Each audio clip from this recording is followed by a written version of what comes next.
안녕하세요. 저는 얼마 전 무섭고 엄청난 일을 겪게 된 남성입니다. 한때는 청춘 드라마에 있을 법한 소년처럼 평범한 인생을 살던 저였으나 한 사람으로 인해 제 인생은 완전히 공포영화가 되어버렸어요. 왜 하필 저 같은 사람한테 이런 일이 생겼는지 모르겠지만 사람을 잘 믿던 제게 하늘이 교훈을 알려주는 것이라고 생각하고 있어요. 저를 이렇게까지 질리게 만든 것은 다름 아닌 얼마 전 이혼한 저의 아내인데요. 저는 지금부터 공포영화 같은 제 이야기를 여러분들께 들려드리려고 합니다. 저와 아내는 첫 만남부터 청춘 드라마 버금갈 만큼 로맨틱했어요. 제가 갓 대학생이 되던 무렵이었는데 평소 사진 찍는 것을 좋아해서 사진 동아리에 들어갔어요. 저는 사람을 찍는 것보다 풍경 사진을 찍는 것을 즐겼었죠. 하늘도 찍었다가 꽃도 찍었다가 길거리도 찍었다가 여러 가지 각도로 다양한 것을 찍었어요. 고개를 돌렸더니 핑크 뮬리가 이쁘게 폈길래 찍어서 액자로 걸어두면 좋겠다는 생각에 카메라를 들어서 초점을 맞추고 있었어요. 그런데 바람이 일렁이면서 뮬리가 흩날리더니 그 사이로 한 여자가 보이더라고요. 저는 뭔가에 홀린 듯한 느낌을 받았고 카메라를 천천히 내려서 그 여자를 쳐다봤어요. 한동안은 멍하니 계속 그러고 쳐다보게 되더라고요. 그러다 여자가 머리를 흩날리면서 제 쪽을 쳐다봤고 저는 눈이 마주치자마자 뒤돌아 버렸어요. 심호흡을 한 번 하고 다시 여자가 있던 쪽을 쳐다봤는데 이미 여자는 사라진 뒤였어요. 전화번호라도 물어볼 걸, 아니 말이라도 한번 걸어볼 걸 싶었죠. 집에 와서도 계속 그 여자가 생각났고 말 걸어보지 못한 걸 후회했어요. 그 동네 사람인지 다른 지역에서 놀러온 사람인지 알 수 없기 때문에 다시는 못 만나게 될 줄 알았어요. 하지만 저희가 하늘에서 맺어준 운명이었던 건지 얼마 지나지 않아서 한 꽃집에서 만나게 된 거예요. 갑자기 인테리어에 관심이 생겨서 방을 조금 꾸미고 사진을 찍어볼까라는 생각이 들었어요. 방을 꾸며봤는데 조금 허전해서 조그만 화분을 하나 놓아볼까 싶은 생각에 꽃집으로 향했어요. 난생 처음 꽃집에 와봐서 뭐가 뭔지 도통 모르겠더라고요. 아무리 제가 꽃을 찍으러 다닌다고 하지만 길거리에 피어난 꽃을 보고 이쁘다면서 카메라로 찍을 줄만 알았지 막상 이름을 아는 꽃이 몇 개 없었어요. 직원한테 도움을 받아보고자 가게를 두리번거렸는데 아무도 없었죠. 뒤쪽에 조그만 쪽문이 있어서 혹시나 하는 마음에 아무도 없냐고 말했고 정말 영화처럼 쪽문에서 그때 뮬리 사이로 보이던 그 여자가 나오는 거예요. 저는 여자를 보는 순간 운명이라고 생각했어요. 그래서 꽃을 추천받고 결제하면서 옆에 있던 조그만 쪽지에 제 번호를 적어서 건네주었죠.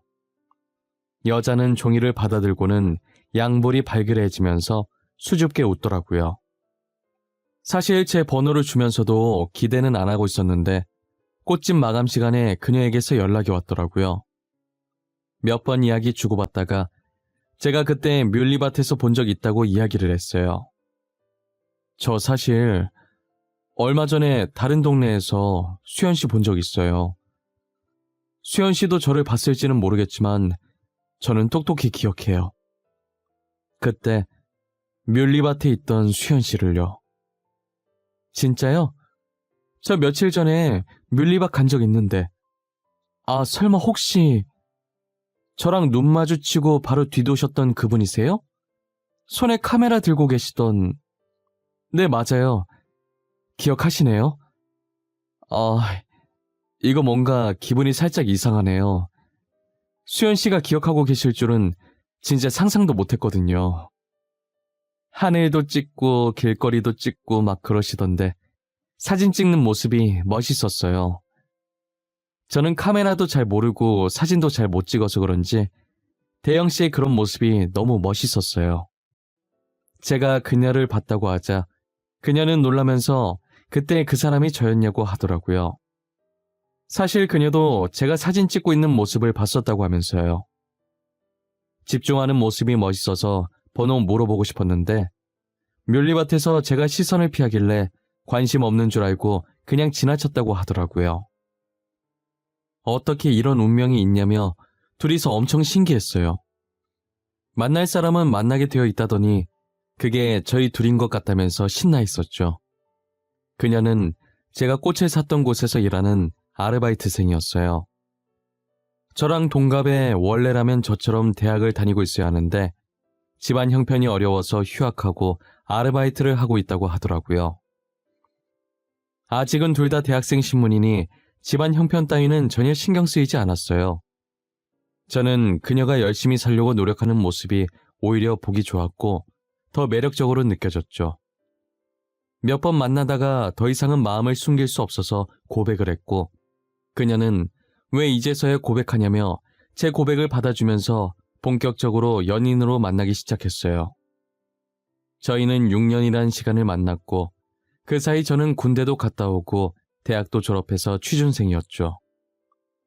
대기업을 목표로 준비하고 있었고 취직만 하게 되면 여자친구와 바로 결혼을 하고 싶었어요. 여자친구는 여전히 그 꽃집에서 아르바이트를 하고 있었어요. 재학과 휴학, 그리고 아르바이트를 꾸준히 병행하고 있었죠. 스트레스 받고 힘들만도 한데 늘 저를 먼저 위해주고 챙겨주는 착한 여자친구였어요. 그래도 제가 학교 다니면서 학점 관리도 열심히 하고 필요한 자격증들도 미리 다 따놓았어서 다른 친구들보다는 비교적 빠르게 취업에 성공했어요. 사실 저희 아버지께서 사업을 하셔서 저는 다른 회사에 가지 않고 저희 아버지 뒤를 잇고 싶었어요. 하지만 아버지께서 제가 자신의 사업을 이어받는 걸 원치 않으셔서 저는 대기업에 취직을 한 것이죠. 자신이 사업을 해보면서 회사를 지키는 것이 얼마나 힘들고 어려운 것인지 잘 알기 때문에 아들만큼은 자신과 똑같이 힘든 짐을 안고 살지 말고 편하게 살았으면 하는 마음이신 거예요. 저는 취업 후 반년 정도 다니다가 어느 정도 일이 손에 익으면서 익숙해졌고 얼추 자리도 잡은 것 같아서 여자친구에게 프로포즈를 했어요. 수연아, 우리 만난 지도 6년 반이나 됐고 이제 나도 대기업에 취업했으니까 더 이상 연애는 그만하고 우리 결혼하자. 나 진짜 진지하게 생각하고 말하는 거야. 있잖아. 너무 고마워. 진짜 너무 고마운데 나는 아직 준비가 안 됐어. 대학교도 졸업 못했고 아직 번듯한 직장도 없이 아르바이트나 하고 있고 돈은 내가 벌면 되는데 그게 뭐가 중요해. 나는 너가 아르바이트 해도 상관없어. 정말 단지 그 이유 때문에 안 받아주는 거야? 내가 싫어진 게 아니라면 뭐든 괜찮아. 그러니까 우리 결혼하자. 대영아, 미안하고 고마워. 이런 나지만 괜찮다고 해줘서 받아줘서 너무 고마워.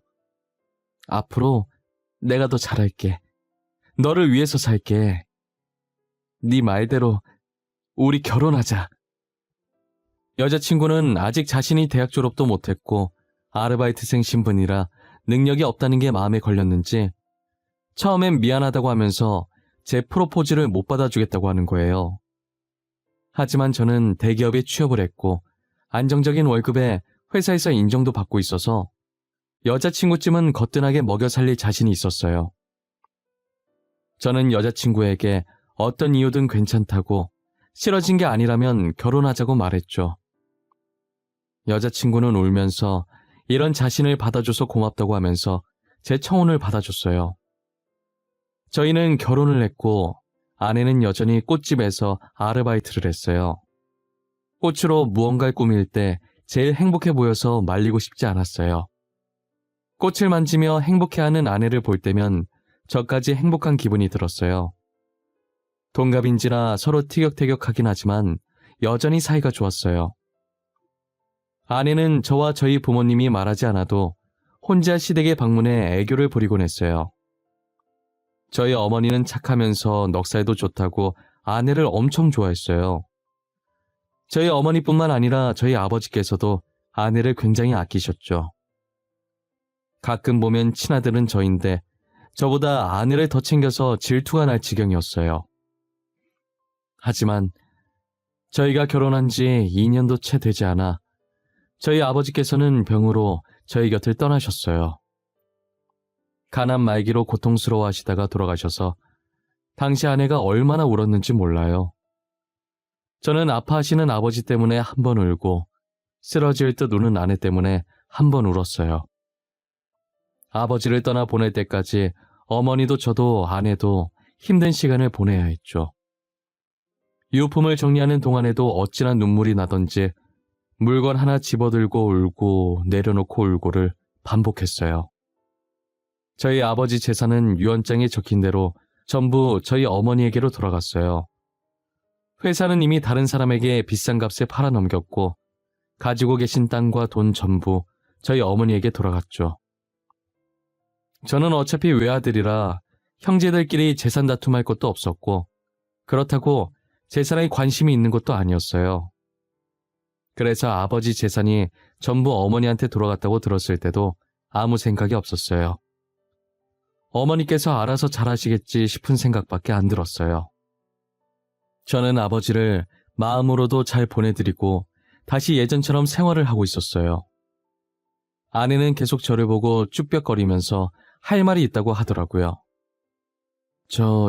여보, 내가 할 말이 있는데 혹시 시간 괜찮아? 진짜 잠깐이면 돼. 시간 많이 안 뺏어 먹을게. 당신 너무 바쁘면 나중에 해도 되고. 아니야, 시간 괜찮아. 근데 왜? 무슨 일인데? 심각한 일이야? 당신 표정 엄청 비장해 보여.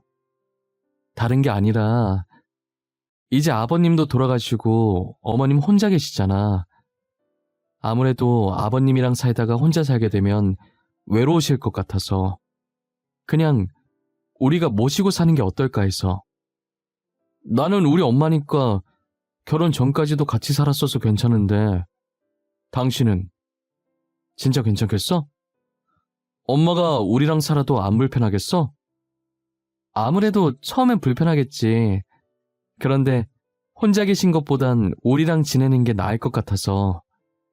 우리라도 있으면 덜 외로우실 거야. 티는 안 내셔도 지금 얼마나 외로우시겠어. 그래, 당신 뜻이 정 그렇다면 그렇게 해. 난 어떻게 하든 상관없어. 일단은 같이 살아보다가 나중에라도 불편해지면 바로 나한테 말해. 알겠지? 아내는 고맙게도 아버지를 보내고 혼자 남은 어머니를 모시자고 먼저 제안을 하더라고요. 솔직히 요즘 시대에 어느 누가 시어머니를 모시려고 하겠어요. 그것도 자진해서 본인이 먼저 모시자고 하면서까지요.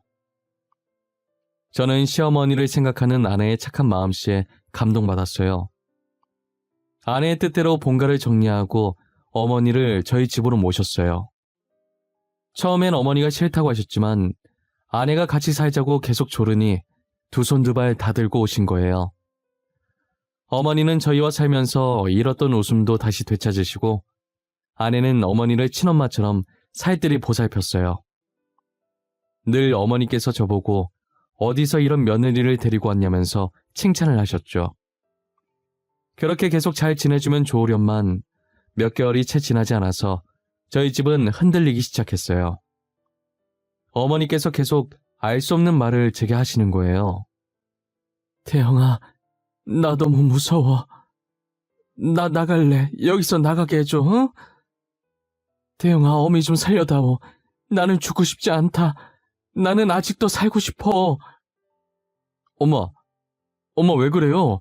저 좀 봐봐요, 네? 제 눈 좀 보라고요. 무슨 일이에요? 도대체 무슨 일이길래 이렇게 몸을 떨고. 나 여기서 꺼내다오. 나 이렇게 죽고 싶지 않아. 수연이가 날 죽이려고 해. 태영아, 나 너무 무서워. 난 나가게 해다오. 다시 우리 집으로 보내다오. 응? 그게 무슨 말이에요? 알아듣게 좀 얘기해요. 수연이가 뭘 어쨌다고요? 도대체 수연이가 엄마를 왜 죽이려고 해요? 악몽이라도 꾼 거예요? 어머니는 계속 알 수 없는 얘기만 하시고 아내가 자신을 죽이려고 한다고 하시더라고요. 악몽이라도 꾸신 건가 싶어서 평소 어머니께서 드시던 수면제를 먹이고 재웠어요. 저희 아버지가 돌아가신 뒤로 잠을 못 주무셔서 병원에서 처방받은 약이었죠. 약을 먹고 곤히 주무시는 어머니의 이마에 맺힌 땀을 수건으로 닦아드렸어요.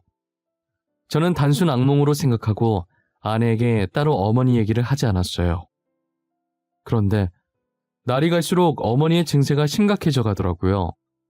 심할 때는 구석에 가서 웅크리고 있길래 다가가 보면 두려움에 온몸을 떨고 계셨어요. 왜 그러냐고 물어도 아내가 자신을 죽이려고 한다고 자기 보고 죽으라고 했다는 말만 반복하셨죠. 저는 아내가 평소 어떤 사람인지 잘 알기에 어머니가 계속 같은 말을 하셔도 믿지 않았어요. 오히려 어머니한테 무슨 문제가 있나 생각이 들었죠. 혹시나 하는 마음에 어머니를 모시고 병원으로 데리고 갔어요. 그리고 각종 검사를 마쳤고 다행히 건강상의 문제는 없었고 다만 치매 초기 진단을 받게 되었죠.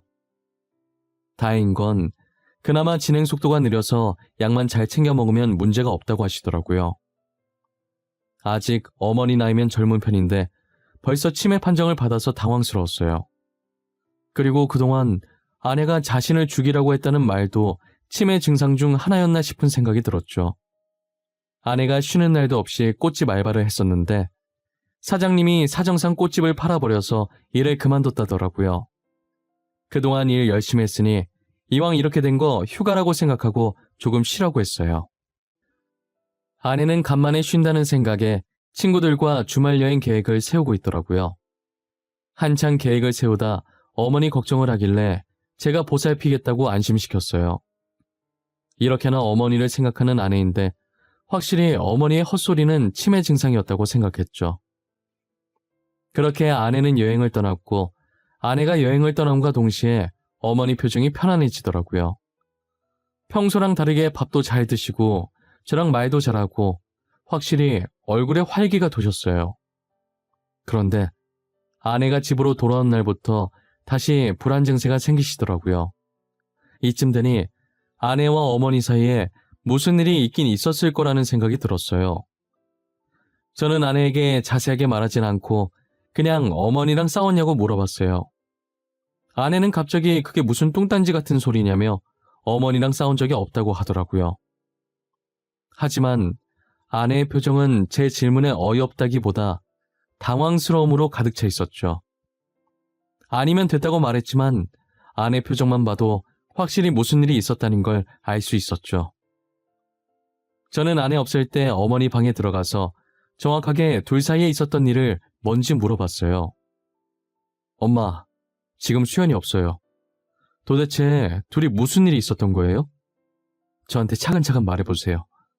엄마가 말하셔야 제가 도와드릴 수 있어요. 수연이가 나를 죽이려고 했어. 너가 없을 때 이상한 음식을 자꾸 건네.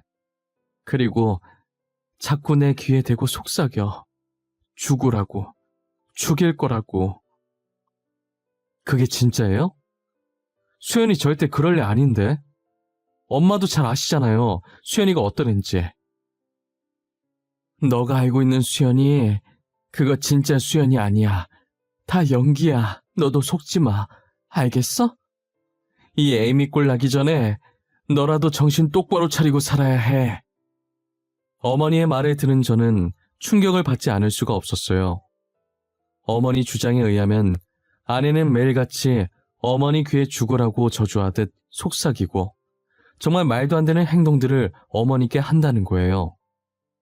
증거가 없어서 확실히 믿을 수는 없었지만 어머니 상태가 점점 심각해져서 뭔 일이 날 것 같다는 걱정에 아무도 없을 때 제가 어머니 방에만 홈캠을 달아놨어요. 그리고 저는 약속 있는 척 집을 비우고 어머니와 아내의 단둘만 남게 했죠.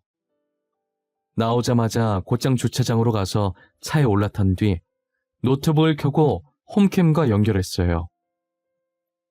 저는 홈캠으로 본 어머니와 아내의 모습에 경악을 할 수밖에 없었어요. 아내가 방으로 들어와서 저한테 자기 얘기했냐며 소리 지르고 난리가 난 거예요. 어머니는 무서움에 구석으로 가서 몸을 웅크리고 계셨죠. 이 놓친 내가 미쳤나? 죽으라고. 왜 안 죽어?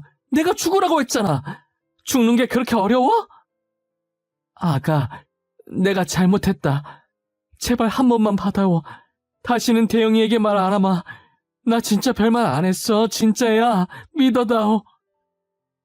이미 말해놓고 뭘 말 안 했다는 거야. 그나저나 돈 어디다 숨겼어? 니년 남편이 남긴 재산들 다 어디 갔냐고.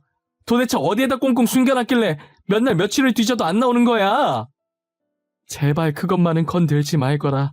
내가 이렇게 부탁하마. 나한테 막해도 좋아. 하지만 그 돈만큼은 건들지 말아다오. 우리 남편이 힘들게 모은 재산이란 말이다. 니년 치매라며. 나중에 어디다 숨겼는지 기억도 못하는 거 아니야? 그 전에 당장 내놔. 알겠어? 아, 잠깐만. 이 시간에 누가 전화를... 자기야. 홈캠 속에 찍힌 아내의 모습은 정말 그동안 제가 알던 사람이 아니었어요.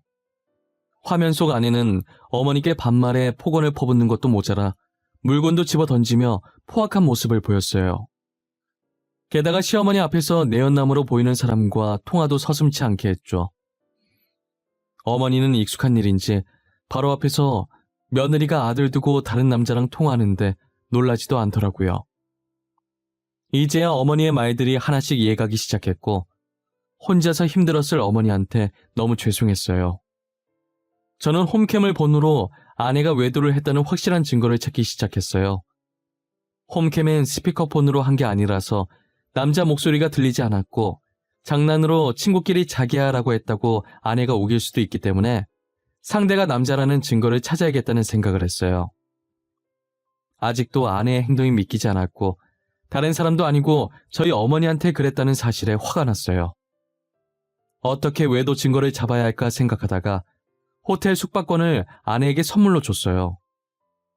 여보, 내가 호텔 숙박권이 생겼거든? 근데 이번에 중요한 프로젝트를 맡게 돼서 기간 안에 못 갈 것 같아. 당신이 나 대신 갔다 올래? 2인권이라 친구랑 놀러 갔다 오면 되겠네. 진짜? 당신이 나한테 주면 나야 고맙게 갔다 오지. 근데 이거 내가 대신 써도 되는 거야? 여기 비싼 호텔이잖아. 나만 가긴 좀 미안한데? 아니야, 괜찮아. 못 가서 버리는 것보단 누구라도 대신 가는 게 더 낫지. 당신이 친구랑 놀러 갔다 와. 여기 조식도 되게 맛있대. 아싸, 당신 덕분에 이게 무슨 횡재야. 내가 진짜 남편 하나는 잘 뒀다니까? 같이 가면 더 좋을 텐데. 대신 내가 당신 목까지 재밌게 놀고 재밌게 먹고 올게. 제가 무슨 의도로 호텔 숙박권을 줬는지 아무것도 모르는 아내는 연신 숙박권을 보며 좋아했어요. 저번에 친구랑 주말 여행 간 곳도 분명 내연남이랑 갔다는 생각이 들었고 이번에 받은 호텔 숙박권도 무조건 내연남이랑 갈 거라는 확신이 들었죠. 저는 프로젝트 때문에 회의 가는 척하면서 먼저 나와 호텔 로비에서 기다리고 있었어요. 2시간 정도 지난 후 아내와 내연남이 팔짱 끼고 들어오더라고요. 1초라도 놓칠세라 입구에서 두 사람이 보이자마자 곧바로 카메라를 들고 그 둘을 몰래 찍었어요. 어머니한테는 그렇게 못되게 해놓고 내연남이랑은 하하호호 웃는 게 사이코패스 같았죠. 저는 마스터키를 들고 그들이 들어간 객실 입구에 서 있었어요. 아내가 모르는 게 하나 있었는데 그 호텔은 아버지 지인께서 운영하시는 호텔이었어요. 아버지께서 살아생전 인맥 관리를 잘하셔서 아직도 저와 연락하시는 분들이 많았어요. 제가 삼촌이라고 부를 정도로 친한 사이인 아버지 지인이 운영하는 호텔이라 어디 내놓기 부끄러운 가정사지만 대충 설명드리고 객실 마스터키를 받아냈죠. 문 앞에 서 있는데 두 사람의 비음 섞인 목소리가 새어나오더라고요. 마음 같아서 문을 부수고 들어가고 싶었지만 참았어요. 저는 한 손엔 카메라를 들고 한 손엔 마스터키로 재빨리 문을 열었죠. 들어가자마자 카메라를 들이밀었고 화면엔 그들이 애정행각 중이던 게 적나라하게 담겼죠. 두 사람은 저를 발견하고 이불 속으로 급하게 들어가더라고요. 이렇게 대놓고 들켜버리니 아내는 해명도 하지 못하고 울기만 하더라고요. 저는 카메라를 내리고 아내에게 말했어요. 지금 울고 싶은 사람이 누군데 우는 거야? 당신, 어떻게 나를 속이고 이 짓거리를 할 수가 있어? 도대체 지금 이게 뭐냐고! 당신 정말 제정신이야? 여보, 내가 잘못했어. 일단 화내지 말고 진정 좀 해봐. 내가 다 설명할게, 어? 처음부터 다 설명할게. 이게 어떻게 된 거냐면 말이야. 야, 더러운 입 닥쳐. 듣고 싶지 않으니까. 그리고 뭐? 화내지 말고 진정을 해? 네가 내 입장이면 진정할 수 있겠어? 너 혹시 저번 주말에 친구랑 여행 간 것도 저놈이랑 갔냐? 뭐? 너 여행 갔었어? 언제? 설마 너 또 그 남자 만났냐? 도대체 남자가 몇 명이야? 얼마 전에도 그 남자 만나다 나한테 걸리지 않았냐? 그리고 너 결혼 안 했다며? 근데 저 사람한테 여보? 수연아, 너 정말 능력 좋네. 내 연남이 이 남자 하나가 아니었어? 너 도대체 어디까지 갈 생각이야? 이젠 놀랍지도 않다. 더 들을 말도 없네. 짐은 집 밖에 내놓을 테니까 알아서 가져가. 다신 볼 일 없었으면 한다. 저는 카메라를 내려놓기만 했지 녹화는 계속 돌아가고 있었기 때문에 저희 대화는 다 녹음이 되고 있었어요. 내 연남을 통해서 아내에게 남자가 한둘이 아니었다는 사실을 알게 됐는데 착잡하더라고요. 그동안 제가 봐온 아내는 뭐였을까 싶고 한순간도 제게 진심이었던 적이 없었나라는 생각이 들었어요. 연애 시절 6년 반, 결혼 생활 3년 반, 도합 10년이라는 기간을 아내와 함께 해왔는데 한순간에 저의 10년이란 세월을 모두 부정당한 기분이었어요. 저는 집으로 돌아와 미친 사람 마냥 아내의 짐을 싸서 밖으로 던져버렸어요. 거실에 걸린 결혼 사진은 바닥에 던져서 액자를 깨부수고 사진을 꺼내 갈기갈기 찢어버렸죠. 액자 깨지는 소리에 놀라서 나오신 어머니는 저를 보자마자 울면서 안아주시더라고요. 저는 눈물은 안 나왔고 실성한 사람처럼 자꾸 헛웃음이 새어나왔어요. 어머니에게 죄송한 마음과 제 자신이 너무 한심한 그런 복합적인 감정이었죠. 저는 모든 증거들을 가지고 아내에게 걸 수 있는 모든 소송을 다 걸었고 다른 상간남에 대한 증거가 없었기 때문에 호텔에 같이 있던 남자에게만 상간남 소송을 걸었어요. 도대체 아내는 왜 저희한테 상처를 준 건지 이유라도 묻고 싶어서 재판 마지막 날 물어봤어요. 처음엔 저를 진심으로 사랑했지만 점점 익숙해져갔고 나중엔 다른 남자가 끌렸다고 하더라고요. 하지만 번듯한 직장을 가진 사람이 저밖에 없어서 저와 결혼을 했다는 거예요. 그러다 저희 아버지 유품 정리하면서 우연히 유언장을 보게 되었고 꽤나 많은 재산이 전부 어머니께 간 걸 알고 아내가 돈에 눈이 돌아버린 거죠. 그래서 어머니한테 그 돈을 뺏으면 호텔에 같이 있었던 상간남과 도망을 가려고 했다더라고요. 아내 혼자서 아버지 재산으로 아주 드라마 각본을 짜고 있었던 거예요. 이유를 들으니 더 어처구니가 없어졌고 차라리 이유를 듣지 말 걸 그랬다 싶었어요. 그렇게 저는 아내와 이혼을 했고 위자료를 챙겨서 어머니와 함께 회사랑은 조금 멀긴 하지만 예전에 살던 집과 최대한 떨어진 곳에 이사를 했어요. 그리고 어머니는 치매 치료도 하면서 심리 상담을 받으며 전 아내에게 받았던 상처들을 치료하고 있죠. 전 아내와 떨어진 이후로는 어머니께서 많이 밝아지시고 예전 모습으로 돌아가셨어요. 가슴속엔 아직 상처들이 아물진 않았지만 잊어보려고 많이 노력 중이시죠. 어머니께서 저와 전 아내가 결혼한 지 1년쯤 되었을 때 손자가 보고 싶다고 노래를 부르셨었는데 당시에 저희가 아이 생각이 없어서 매번 다음에 했었거든요. 그런데 지금 생각해보니 저희 사이에 아이가 없다는 게 천만다행이었어요.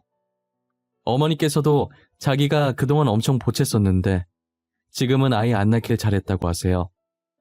아마 아이를 낳았더라면 아이까지도 저희와 같은 상처를 안고 살아가야 했을 거예요. 전 아내 때문에 스트레스를 많이 받아서 그런지 처음 치매 진단 받았을 때보다 진행 속도가 빨라졌더라고요. 그래서 약물 치료해가면서 제가 열심히 옆에서 어머니를 보살피고 있어요. 그래도 어머니께서 심적으로 안정을 많이 되찾으니까 저도 같이 마음이 조금 놓이더라고요. 그리고 아버지가 돌아가신 뒤로 달고 다니던 수면제도 지금은 많이 끊으셨어요. 이젠 약 없이 저와 오손도손 대화를 나누다가 잠이 드세요. 저는 항상 어머니 방에 가서 어머니를 재워드리고 하루를 마무리하죠. 오늘도 무사하게 지나가게 해주셔서 감사하다고, 이대로만 계속 지내게 해달라고, 종교는 없지만 무작정 하늘에 대고 빌고 또 빌어요. 하늘은 저희가 가여우셨는지 아직까지는 제 소원을 잘 들어주고 계시더라고요. 이대로만 평안히 하루하루를 마무리했으면 좋겠어요. 제 이야기는 여기까지입니다. 여러분들이 보시기에 제 사연이 답답하신가요? 아니면 약간의 시원함이 공존하셨나요? 저는 시원하기도 하면서 답답하기도 하네요. 여러분들도 저와 같은 마음이셨을까요? 요즘 날이 많이 풀렸는데 아직은 아침 저녁으로 쌀쌀한 편이에요. 이런 날 감기 걸리기 쉬우니 다들 건강 잘 챙기셨으면 좋겠습니다.